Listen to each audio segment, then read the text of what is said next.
하나님의 말씀은 요한계시록 13장 11절부터 18절까지 말씀 보시겠습니다.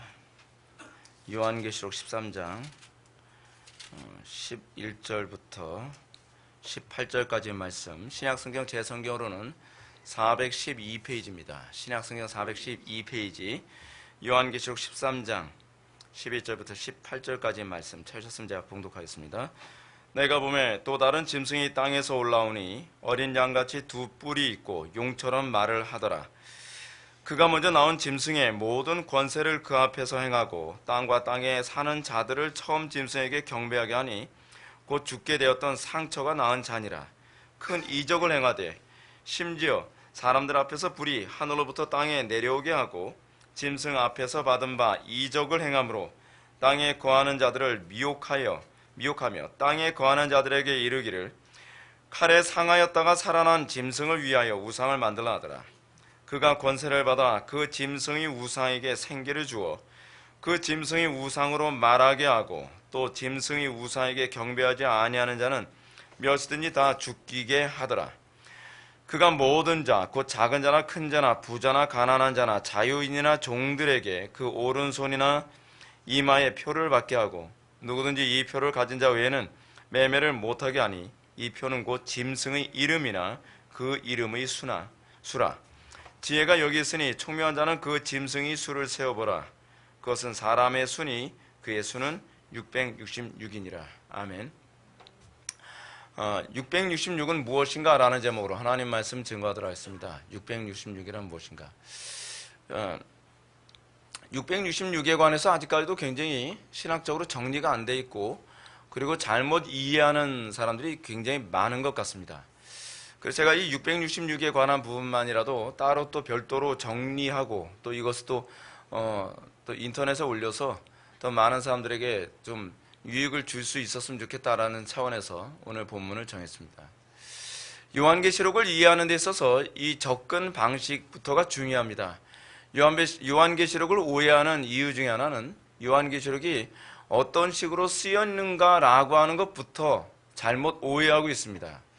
많은 사람들이 요한계시록을 마치 직통계시를 받아가지고 사도 요한이 그냥 자기 아무 의식 없이 그냥 하나님께서 불러주신 대로 이렇게 받아 적은 것처럼 요한계시록을 이해하는 경향이 많이 있습니다.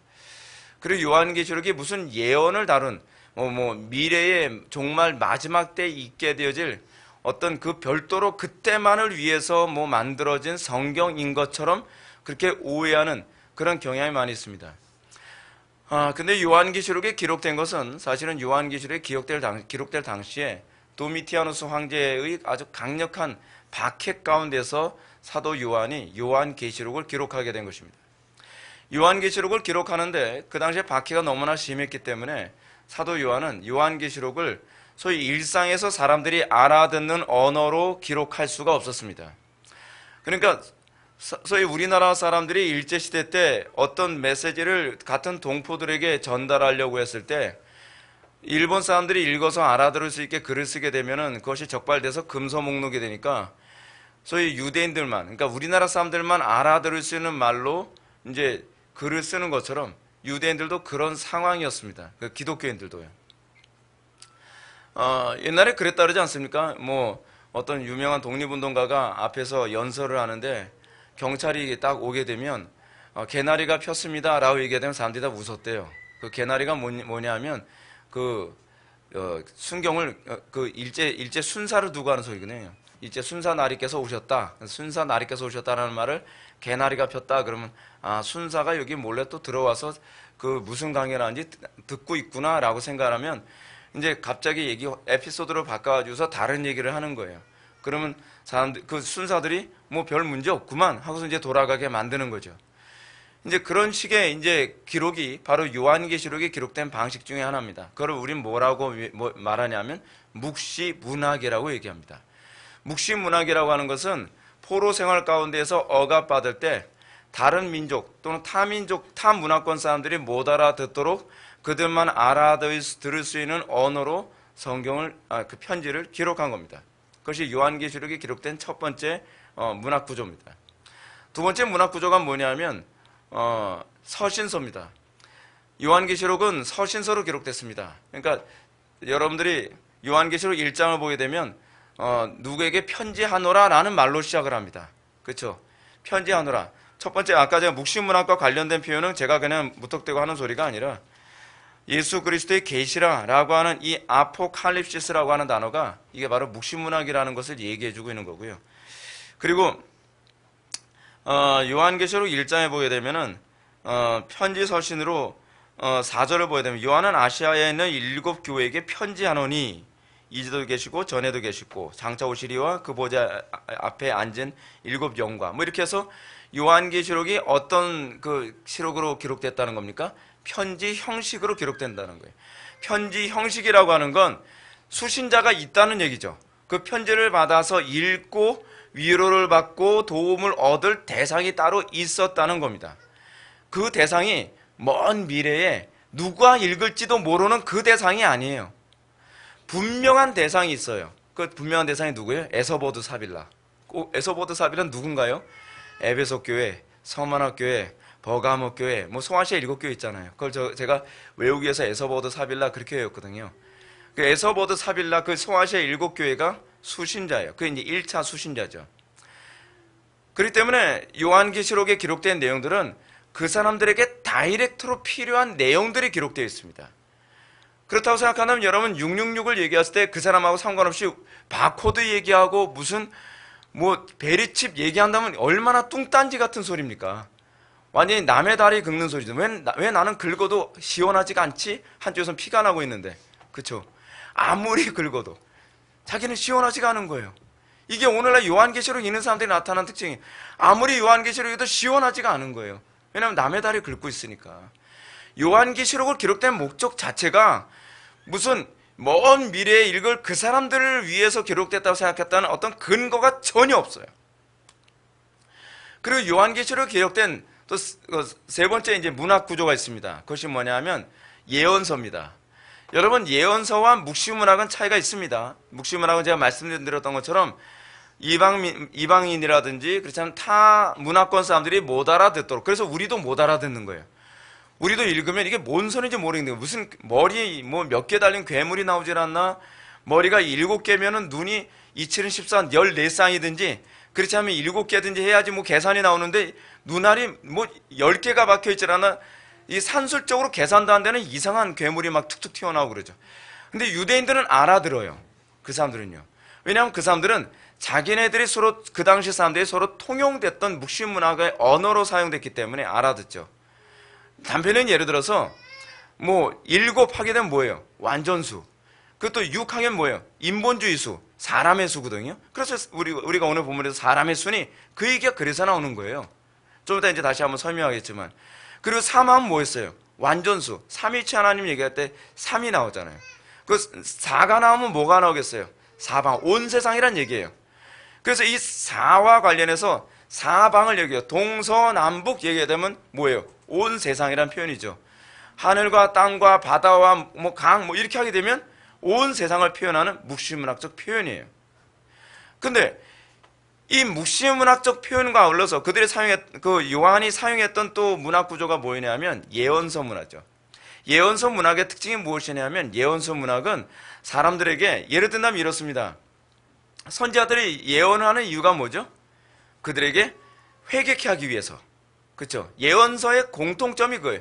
회개케 하거나 그들에게 절망에 빠졌을 경우에는 소망을 주기 위해서예요.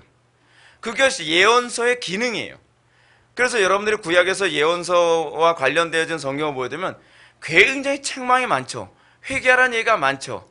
그리고 너무 절망 가운데 있는 그들에게 하나님께서 소망을 준다고 하는 또 그들에게 얘기를 해주죠.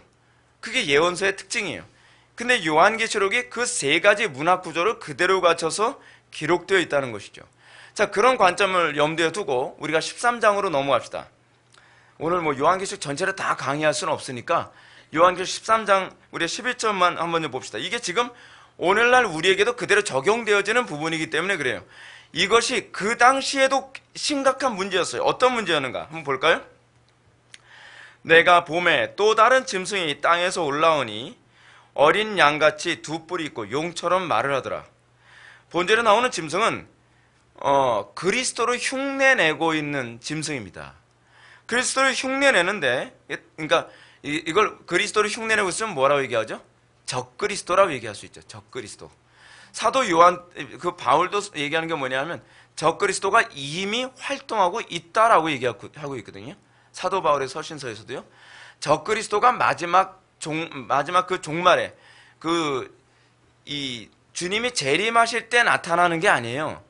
적그리스도는 어느 시대든지 항상 나타났어요. 근데 이거를 자꾸 이상하게 신비적으로 이렇게 얘기하다 보니까 이 이단들이 출몰할 수 있도록 자꾸 그런 식으로 해석을 하죠. 근데 여기서 지금 이 적그리스도를 어떤 식으로 표현하냐면 짐승이라고 표현합니다. 근데 이 짐승인데, 또 다른 짐승인데, 이 짐승이 어떤 짐승이냐면 땅에서 올라와서 어린 양같이 두 뿔이 있고, 여러분 그리스도는 하늘에서 내려오는데 이건 땅에서 올라옵니다. 어린 양같이 두 뿔이 있다 그럽니다. 어린 양같이 두 뿔이 있다고 얘기하는 것은 겉보기에는 상당히 기독교적이라는 거예요. 그러니까 그 당시 요한 공동체 안에서도 사람들이 그 기독교를 혼란스럽게 만드는, 또는 기독교를 어렵게 만드는 것들이 있었는데, 하나는 물리적인 핍박이었다면 또 하나는 거짓 종교였어요. 근데 그 거짓 종교가 아주 정통 기독교적이에요. 정통 기독교적이에요. 여러분들이 요한시대 때도 그렇고요, 지금도 그렇고 조심해야 될 것은 사실은요, 세상의 박해가 아닙니다. 가장 위험한 건요, 가장 유사한 것들이 위험합니다. 다르면은 우리가 분별이 가능하죠. 다르면은 경계를 할 수 있잖아요. 근데 비슷한 것만큼 경계하기 어려운 게 없어요. 지금 여기서 나타나는 것은 외적으로는 양같이 두 뿔이 있다라고 얘기합니다. 아주 기독교적으로 보인다는 거죠. 외형적으로는 정통교회의 모든 조건을 다 갖추고 있습니다. 정통교리도 가르치는 것 같고요. 그리고 정통교회의 예배 형식을 다 취하고 있고요. 그리고 정통교회의 시스템을 가지고 있습니다. 그렇다면 여러분, 누가 의심할까요?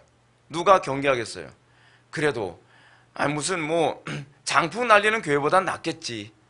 그렇잖아요? 이상한 짓 하는 사이비 이단교리 가르치는 이단보단 낫겠지. 정통교회잖아. 이단이면 이단으로 낙인 찍힌 교회 같으면 우리가 경계라도 할 텐데, 이건 정통교회의 모습을 가지고서 사람들한테 접근한다는 거죠. 근데 문제는 뭐냐면, 그렇게 접근해서 그들에게 이 짐승의 입에서 나온 것이 뭐냐면 용처럼 말을 해요. 용처럼 말을 해요. 용처럼 말을 한다는 것이 무엇입니까? 마귀의 메시지가 나온다는 거죠. 정통 교회 메시지처럼 나오는 그 모습을 갖고 있는 것 같은데, 거기서 나오는 메시지는 마귀의 메시지가 나오고 있는 거예요. 근데 마귀의 메시지가 뭐냐? 여러분, 마귀의 메시지로 해서 이단 사설 이렇게 하는 게 아니에요. 마귀는요, 영리합니다. 제가 언젠가도 여러분들한테 말씀드렸죠. 지구상에서 가장 위대한 신학자는 누구라고요? 마귀라고요. 마귀를 신학으로 이길 생각을 하면 곤란합니다. 마귀를 이기는 건 성령의 능력으로만 이길 수 있는 것이지, 우리가 신학 공부를 열심히 하면 마귀를 이길 수 있을 거다? 이 개혁파 교회, 우리 개혁파 진에 자꾸 착각하는 게 그거예요. 제가 개인적으로 웨인 그루뎀을 굉장히 좋아하는데, 웨인 그루뎀의 어떤 은사적인 그런 은사론에 관해서는 제가 동의하지 않지만, 웨인 그루뎀의 신학적 방법론에 있어서는 굉장히 제가 좋아합니다. 뭐냐면 웨인 그루뎀은 이렇게 얘기합니다. 신학은 무릎으로 하는 것이다. 신학은 머리로 하는 게 아니라 무릎으로 하는 거예요. 제가 얼마 전에도 우리 교회 학생한테 그런 얘기 했죠. 공부는 엉덩이로 하는 것이다. 머리로 하는 거라고 자꾸 착각하는 경향이 많이 있어요. 여러분, 공부는 엉덩이로 하는 거고요, 신학은 머리로 하는 것이 아니라 무릎으로 하는 거예요. 무릎으로 한다는 얘기가 무슨 얘기죠? 기도로 하는 것이 신학이라는 거예요. 근데 오늘날 개혁교회가 지금 우리 개혁파 진영을 제가 보면서 굉장히 안타까운 게, 우리의 신앙의 선배들은 그 신학을 무릎으로 했는데, 다시 스콜라주의가 개혁교회 안으로 들어오면서 신학을 자꾸 머리로 하려고 그래요. 근데 잘 보십시오. 지금 여기서 얘기하는 걸 봅시다. 용처럼 말을 하는데, 용처럼 말하는 내용이 뭔가 볼까요? 12절. 그가 먼저 나온 짐승의 모든 권세를 그 앞에서 행하고 땅과 땅에 사는 모든 자들을 처음 짐승에게 경배하게 하니 곧 죽게 되었던 상처가 나은 자니라.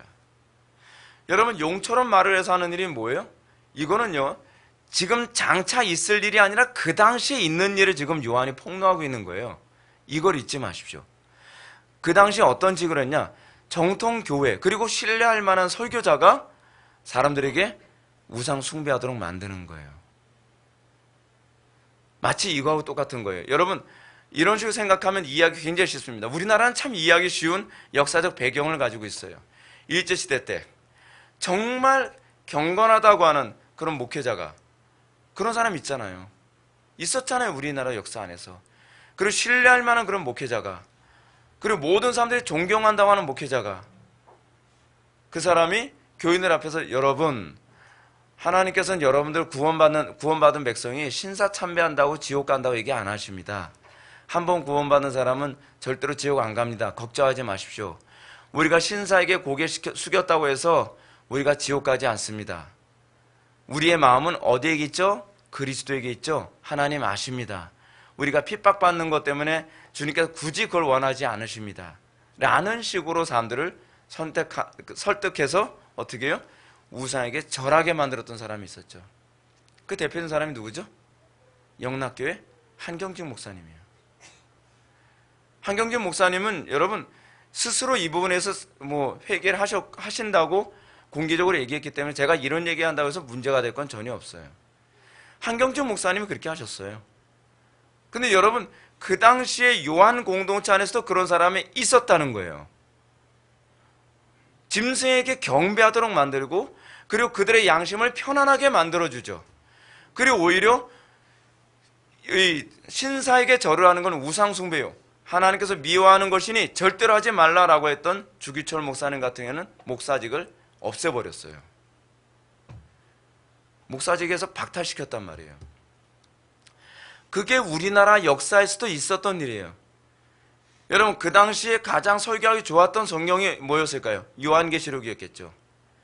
요한계시록은요, 말세 지말에만 설교해야 될 것이 아니에요. 모든 시대, 모든 교회에게 이런 일이 계속 반복적으로 일어나기 때문에 그때 가장 많이 설교되어져야 될 성경이 바로 요한계시록이었겠죠. 근데 이제 문제가 뭐냐면 13절 보십시오. 큰 이적을 행하되 심지어 사람들 앞에서 불이 하늘로부터 땅에 내려오게 하고 짐승 앞에서 받은 바 이적을 행함으로 땅에 거하는 자들을 미혹하며 땅에 거하는 자들에게 이르되, 여기서 누구를 미혹합니까? 땅에 거하는 자들만 미혹이 돼요. 땅에 거하는 자들이라는 게 무슨 얘기일까요? 거듭나지 않은 사람들, 세상에 속한 사람들, 그 사람들은 그 말에 다 귀를 기울이죠. 그죠? 그러니까 사람들이 어떻습니까? 여러분, 우리 일제시대 때 그런 신사참배하고 막 그럴 때 진짜 깨어있는 성도들은 그 말에 미혹됐을까요? 안 됐을까요? 그들은 미혹 안 됩니다. 왜냐하면 성령께서 조명해 주시고 깨닫게 하시기 때문에 그들은 이렇게 생각해요. 다들 만약에 저 목사님 얘기하는데 저 존경받는 목사님 얘기하셨으니 우리가 그렇게 한다고 해서 문제가 안 되겠지라고 해도 정말 깨어있는 사람들, 성령으로 거듭난 사람들, 성령의 조명을 받는 사람들은 그랬을 겁니다. 저 목사님 이상해졌다. 저 목사님 왜 저러실까? 여기서 지금 어떤 사람만 거기에 지금 미혹된다고 얘기합니까? 땅에 거하는 사람들을 미혹하여 땅에 거하는 자들에게 이르기를 칼에 상하였다가 살아난 짐승을 위하여 우상을 만들라 하더라. 이게 그 당시에 일어났던 일이고 우리나라 일제시대 때 일어났던 일이고 앞으로도 계속적으로 일어날 일이에요. 성경은 과거에 있었던 역사적 사건을 기록해서 미래를 대비하도록 가르쳐요. 여러분, 굳이 요한계시록을 안 봐도 마지막 때에 일어날 일들을 우리가 어떻게 준비하고 대비하고 교훈을 얻을 수 있죠? 창세기만 읽어도 돼요. 소돔과 고모라 성 사건을 가지고서 예수님이 종말에 일어날 일을 비유로 말씀하시잖아요. 예수님께서 또 뭐가 얘기해요? 창세기 6장만 읽어도 돼요. 노아의 때와 같으니. 그렇잖아요. 여러분, 근데 그 노아의 때와 그리고 소돔과 고모라 때만, 그때에 일어난 일이 그때에만 해당되는 사건이 아니죠. 모든 시대 모든 교회에게 그것은 계속적으로 교훈이 되는 것처럼 요한계시록에 기록된 방식도 동일해요. 그때 그 사람들에게 선포되어진 메시지지만 그것이 모든 시대의 모든 교우에게 동일하게 적용되어지는 메시지로 우리에게 교훈이 될 것이고, 말세 지말을 사는 우리에게 이 메시지는 똑같은 방식으로 적용됐겠죠. 자, 그렇다고 한다면 마지막 때에 여러분 미혹되는 사람들이 어떤 사람일까요? 여러분, 많은 사람들이 이렇게 생각합니다. 한번 구원받은 사람은 지옥 가지 않기 때문에 배도해도 상관없겠지. 배도를 할 수가 없어요. 자꾸 사람들이 이상하게 논리적으로 말이 안 되게 얘기하는데, 왜냐하면 이 거듭난 상태가 뭔지도 모르고 성경이 얘기하는 교리가 뭔지도 모르니까, 목사님 그래도 구원받은 사람은 뭐 지옥 안 가잖아요. 그러니까 좀 속 편하게 살다가 천국 가면 되죠. 아예 그때 갔으면 하나님 앞에 미안해요. 어쩔 수 없었어요. 그러면 되는 거죠. 뭐 그 양심에 그 문제가 많은 사람입니다. 그게 무율법주의자들이 가지고 있는 기본적 사고방식이잖아요. 이 땅에서 얼렁뚱땅 살고 이 땅에서 타협할 거 다 타협하고 그래도 난 구원 확신이 있으니까 천국은 가지. 그거 아니라는 거죠. 예수 그리스도의 구속의 은혜를 받은 사람은 그것에 공감이 안 돼요. 동의할 수가 없는 거죠. 그래서 15절을 보시겠습니다. 시간이 많지 않으니까. 그가 권세를 받아 그 짐승의 우상에게 생기를 주어 그 짐승의 우상에게 말하게 하고 또 짐승의 우상에게 경배하지 않은 자는 몇이든지 다 죽이게 하더라. 여러분, 흥미로운 게 바로 이겁니다. 여러분, 이 양같이 두 뿔이 있고 용처럼 말하는 이 존재는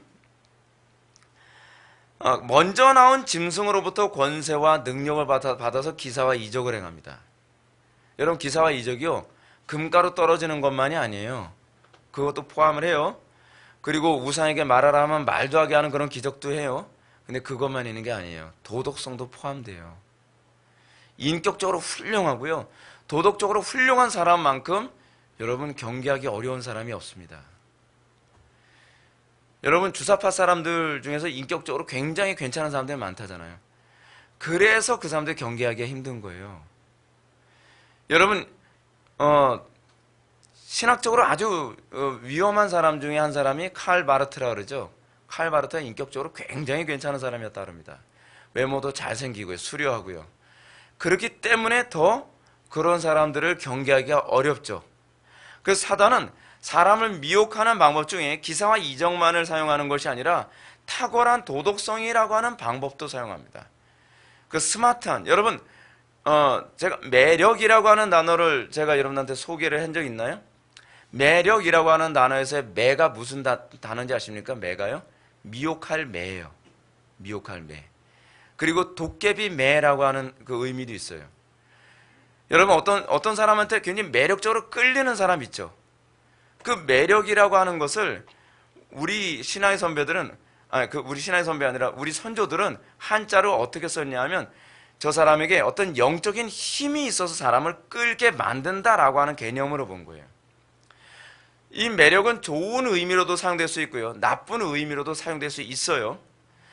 여러분, 우리가 영적으로 성령으로 충만하면 매력이 있어져요. 그렇죠? 여러분, 예수님이 매력이 있었을까요? 없었을까요? 매력이 있었죠.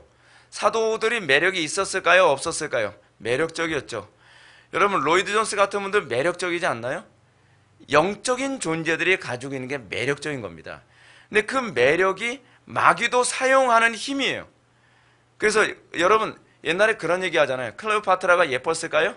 양귀비가 예뻤을까요? 별로 안 예뻤을 것이다 라고 보는 사람들이 많죠. 예뻤기 때문에 사람들을 움직인 것이 아니라 그 속에는 영적인 힘이, 매력이 있어서 사람들을 미혹해서 움직인다고 보는 것이 상당히 설득력이 있죠. 실제로 우리나라 역사 안에서도 많은 정치가들을 움직였다는 여자 보면은 별로 그렇게 카메라상으로 보면 별로 이쁘지 않아 보이죠. 모르겠어요. 실물을 보면 이쁠지. 근데 실제로 그런 매력을 가지고 있는 사람이 있어요. 사람을 끄는 힘. 근데 사단이 그 설교자에게 또는 그 미혹자에게 그런 매력을 주겠죠. 그래서 많은 사람들이 엉터리 소리를 하는데도 거기에 미혹이 돼서 설득되어지고 끌려가죠. 그런 부분을 얘기하고 있습니다. 근데 그렇게 해서 하는 일이 무엇인가? 그가 권세를 받아 짐승의 우상에게 생기를 줘요. 그렇죠? 생기를 줘요. 생기를 제가 구체적으로 설명하지 않아도 될 것 같습니다. 그래서 그 짐승의 우상에게 말하게 하고 또 짐승의 우상에게 경배하게 하죠. 예를 들어서 여러분 생기가 주게 되면 어떤 현상이 나타나죠? 사이비 이단 같은 교리적으로 잘못된 교회인데 엄청나게 막 겉으로 숫자로 막 늘어나죠. 활기가 있어지죠. 생기 아닌가요? 많은 사람들이 이런 얘기합니다. 목사님, 이단이 저게 성령의 역사가 아니라면 어떻게 저렇게 사람들이 많이 모일 수 있어요? 아니, 성경은 안 보나요? 성경에 그 얘기 있잖아요. 성경이 이 구절. 우상에게 생기를 줘서 활기 있게 만들죠. 그래서 수천 명, 수만 명이 모이죠. 교회사에서 그런 이단들은 수도 없이 많이 출몰을 했었어요. 많은 사람들이 얼마나 단순한지 많은 사람들이 모였기 때문에 그 교회가 성령의 역사일 거래요. 아니, 그건 마귀돼요. 미혹의 영으로도 얼마든지 가능하다는 거죠. 그런데 그렇게 해서 하는 일이 무엇인가? 16절 보면 그가 모든 자, 곧 작은 자나 큰 자나 부자나 가난한 자나 자유인이나 종들에게, 자, 쉽게 얘기해서 뭘 얘기하는 거예요? 지금 뭐 말은 여러 개 했죠.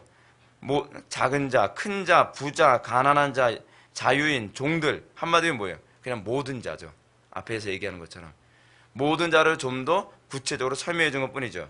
근데 그들에게 오른손이나 이마에 표를 받게 하고, 누가 표를 받게 하죠, 여러분? 잘 보세요. 누가 표를 받게 하죠? 정부가 표를 받게 하나요? 아니잖아요. 이거부터가 여러분, 이게 바코드 얘기가 성립이 안 되잖아요. 바코드 베리칩? 여러분, 바코드 베리칩은 여러분, 교회에서 받게 해줄까요? 아니면 정부에서 받게 해줄까요? 만약에 한다면. 정부가 하겠죠. 근데 여기서 지금 누가 지금 오른손이나 이마에 표를 받게 한다고 얘기했어요?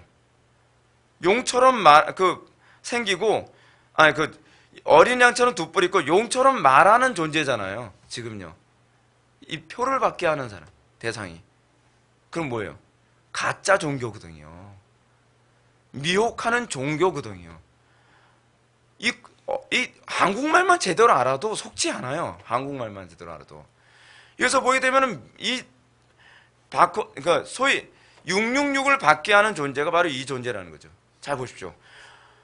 마지막 때에 여러분 사람들을 미혹하게 만들고 사람들로 하여금 짐승의 표를 받게 하는 가장 경계해야 되는 대상은요, 국가가 아니에요. 정부가 아니에요.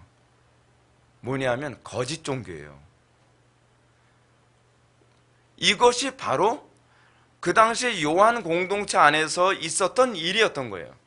그리고 사도 요한은 이것을 경계시키고 있죠. 지금 여러분 여기서 로마가 이 표 받게 한다라고 얘기하고 있지 않아요. 지금요. 오히려 로마와 관련된 표현은 큰 음료예요. 큰 음료. 근데 여기서 큰 음료가 이걸 받게 한다고 얘기하지 않고 어떻게 해요? 양처럼 두 뿔이 있는데 용처럼 말하는 자가 결국 사람들을 미혹하여 이 666을 받게 한다라고 얘기하고 있어요. 근데 오른손이나 이마의 표를 받게 한다. 이게 영화가 많은 영화에 끼쳤거든요. 저도 중학교 때 이거 정말 공포영화 수준이거든요. 얼마나 무서운지. 막 오른쪽 손등이나 이마의 표를 안 받으면요, 단두대가 준비돼가지고 모가지가 댕강댕강 잘리는 거예요. 나 안 받을래요, 안 받을래요. 막 그러다 그 무슨 푸대자루 같은 거 옷 입고 가지고서 끌려가면은 붙들려서 모가 댕강댕강 잘려요. 그러면 막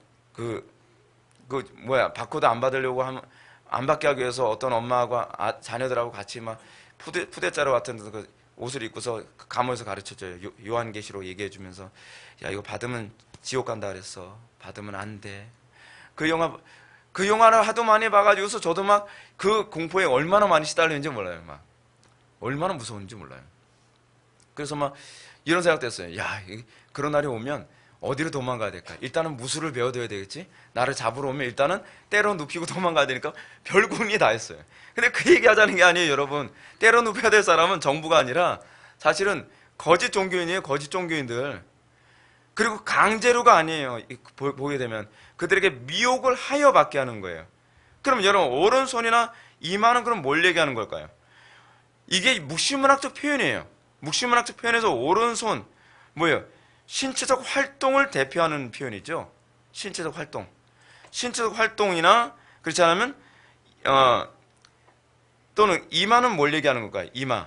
이마는 인격을 의미하죠.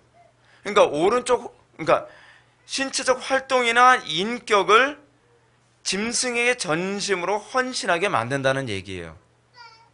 무슨 얘기인지 알죠? 여러분, 실제로 거짓 종교가 하는 일이 뭐죠? 구원이라고 하는 명목하에, 또는 행복이라는 명목하에, 또는 성공이라고 하는 명목하에, 그렇죠? 요즘 대부분의 종교가 다 그거 아닙니까? 요즘 사이비 종교들 보게 되면 기독교에 가면을 쓴 그런 종교들 대부분 번영신학 가지고 사람들을 그렇게 선동을 하잖아요. 예수 믿으면 복 받고 성공하고 자녀가 잘 되고 뭐하고, 그리고 뭐 병 고침 받고 뭐하고 막 그런 것을 통해서 결국 어떻게 해요? 신체적 활동이나 인격을 전적으로 짐승에 완전히 어떻게 해요? 헌신되게 만들죠. 충성되게 만들죠. 그런 사람들 얼마나 그 종교에 충성적입니까?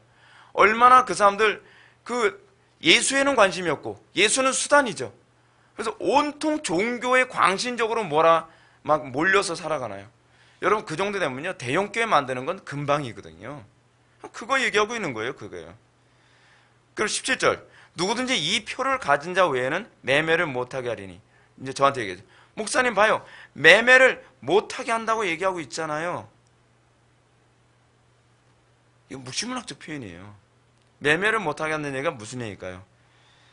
이 땅에서의 모든 삶에 제약을 받는다는 거죠. 여러분, 실제로 보십시오. 여러분, 세상에 고개 숙이지 않고 하나님 말씀대로 여러분 살아가려면 여러분 어떻습니까? 실제로 우리가 세상 사는데 제약 얼마나 많이 받나요?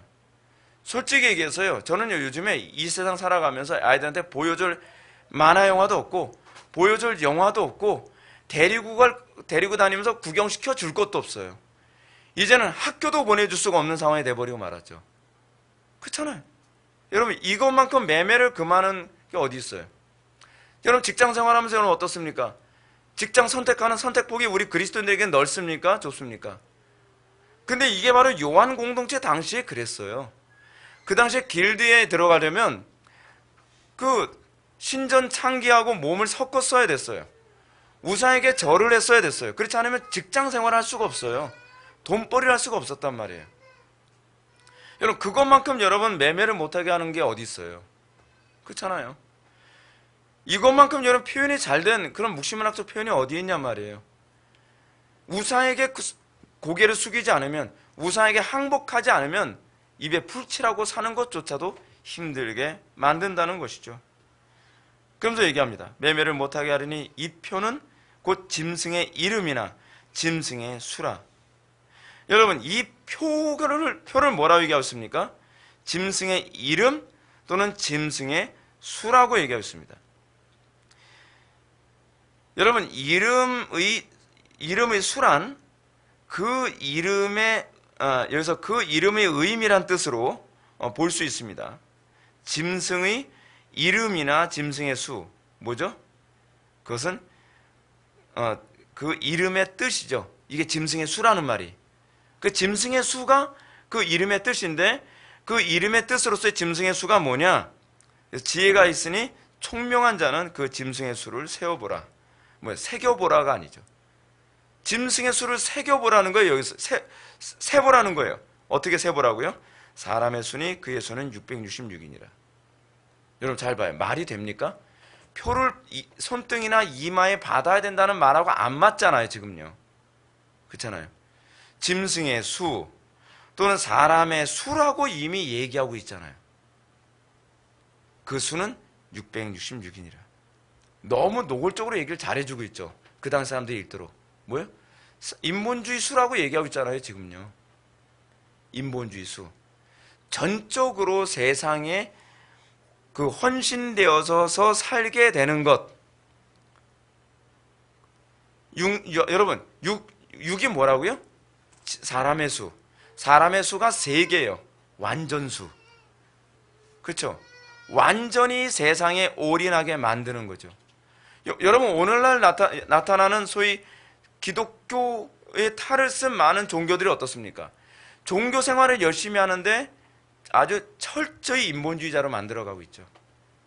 그렇지 않습니까? 긍정의 힘부터 시작해서 긍정의 힘 얘기하니까 부정의 힘 그냥 설교하고 싶어져요. 막 그냥. 그런 것들을 통해서 점점 어떻게 돼요? 교회는 열심히 다니는데, 여러분 착각하지 마세요. 교회를 열심히 다닌다고 해서 신자가 아니에요. 얼마나 많은 사람들이 교회를 열심히 다니는데 세상 사람들보다 더 이기적이에요. 요즘 기독교인들에서 나타나는 모습 그거 아닌가요? 교회를 다닌다고 하는데 세상 사람들보다 더 이기적이고요, 세상 사람들보다 더 미신적이고, 세상 사람들보다 욕심 더 많고요, 세상 사람들보다 더 이기적이고, 세상 사람들보다 욕심 더 많고. 여러분, 그것만한 666이 어디 있어요? 아예 교회를 안 다니는 사람보다 더 666이에요. 짐승의 수잖아요, 짐승의 수. 여러분, 이 부분은요, 뭐로도 다시 입증이 가능하냐면, 그러면 여러분 14장 1절로 가봅시다. 또 내가 보니 보라, 어린 양이, 이건 진짜 어린 양입니다.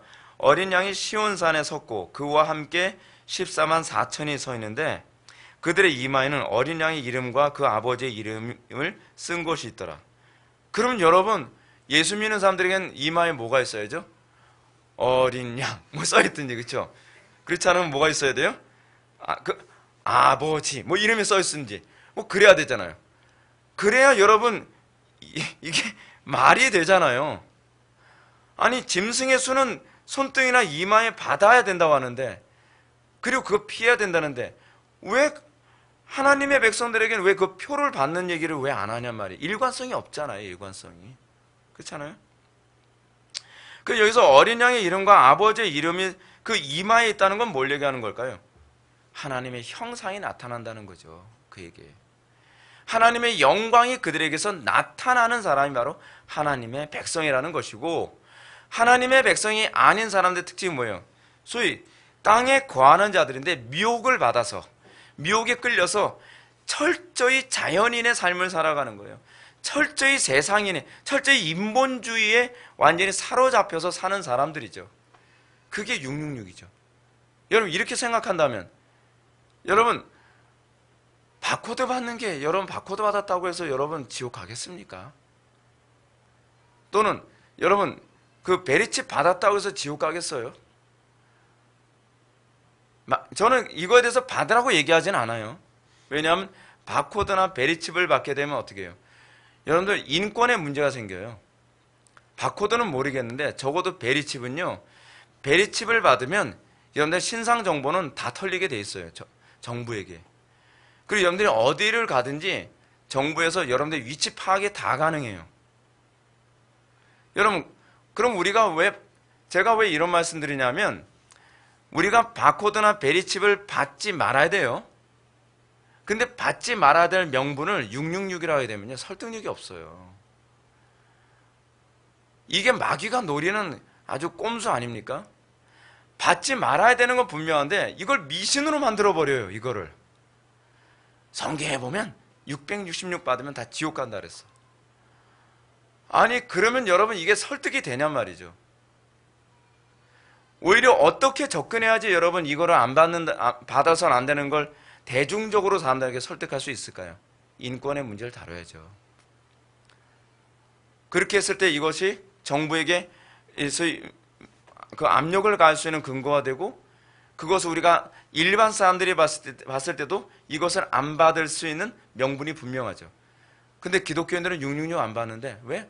쟤네들은 저거 666이라고 생각한다는 거죠. 바코드 또는 베리칩이 666이라고 생각하는데, 하여간 기독교인들 하여간 이 소리 나오지 않을까요?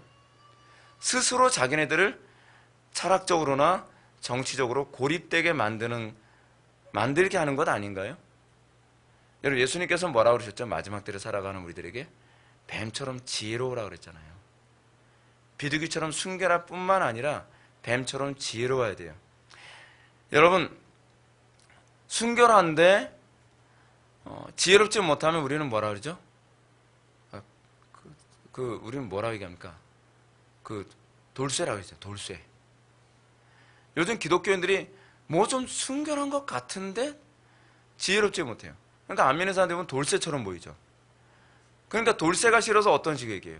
순결하진 않은데 아주 교활한 인간, 뱀 같은 인간.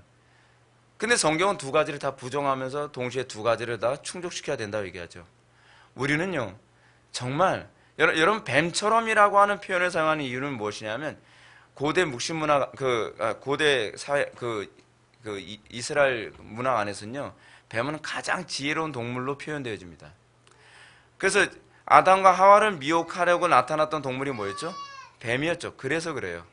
그래서 예수님이 뱀처럼 지혜로라고 하는 것은 가장 지혜로운 존재가 되어야 된다라는 표현이고요. 그리고 비둘기처럼 순결해야 된다는 것은 그만큼 우리는 깨끗한 순결함을 지녀야만 하나님의 영광이 나타난다는 거예요. 마지막 때를 살아가면서 우리가 추구해야 되는 것은 이 두 가지입니다. 사랑하는 성도 여러분, 우리가 마지막 때를 살아가는 이 시대에 사단은 정말 뱀처럼 지혜롭습니다. 그 사단과 싸워서 이기기 위해서 우리는 성경을 좀 더 정확하게 알아가야 되고, 그리고 우리가 이런 성경을 사용하여 미혹하는 이런 사단의 미혹에 넘어가지 않도록 우리가 더 철저히 성경을 알고 이 부분에 대해서 우리가 무장할 수 있게 되기를 바랍니다. 다 같이 기도하시겠습니다. 먼저 기도하고 우리 찬양하시겠습니다. 사랑이 많으신 하나님, 우리의 마음이 하나님의 말씀을 좀 더 정확하게 알 수 있게 해주시고, 또 하나님의 말씀이 정확하게 강단에서 가르쳐지게 하여 주시며, 그것을 통하여서 사단의 공격과 미혹에 노출되어 있는 수많은 영혼들이 미혹되지 않고 항상 주님의 보호 가운데 거할 수 있도록 은혜 베풀어 주옵소서. 예수님의 거룩하신 이름으로 기도 올렵나이다. 아멘.